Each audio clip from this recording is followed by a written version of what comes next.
So, ExxonMobil, the oil giant, has decided to splash out $10 billion into Nigeria's offshore oil operations. This announcement was made during a sideline chat between Nigeria's Vice President Kashim Shettima and Exxon Nigeria's CEO Shane Harris at the UN General Assembly. The Awa project is being pitched as ExxonMobil's new deep-water baby, a venture estimated to cost $10 billion. But here is where it gets interesting.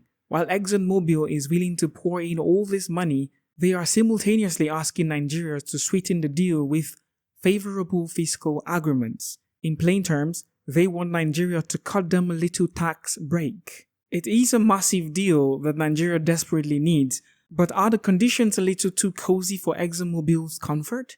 In addition to the Awa project, ExxonMobil plans to throw in an extra $2.5 billion annually to boost oil production by 50,000 barrels per day. Now, 50,000 barrels sounds like a lot, but in the grand scheme of things, it's just a drop in the ocean, especially when Nigeria's oil production is hovering around 1.41 million barrels per day. ExxonMobil's move feels like offering to top off your drink with a teaspoon of water. It's a nice gesture, but will it really quench Nigeria's thirst for economic growth? Especially when oil theft and sabotage still reigns supreme in the industry. While all this offshore excitement is happening, let's not forget that ExxonMobil sold its onshore assets to Seplat Energy for $1.3 billion. So while they're investing in Nigeria's deep waters, they are also kind of bailing out on the land-based stuff. Maybe ExxonMobil is hedging its bets, realizing that the onshore hustle isn't as profitable or safe anymore.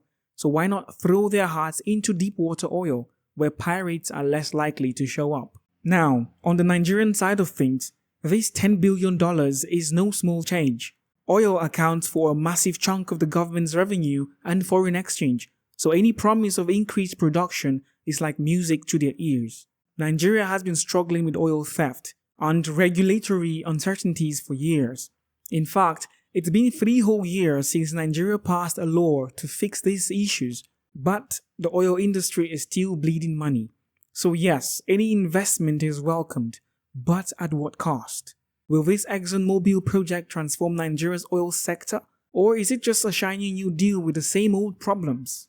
Vice President Shettima is singing praises, saying this investment fits perfectly with Nigeria's vision of becoming more investment friendly. But creating an enabling environment is more than just fancy talk. It's about actually fixing the issues on ground, like oil theft, regulatory messes, and infrastructural gaps. If ExxonMobil's investment is hinged on favorable fiscal terms, who's really getting the best deal here?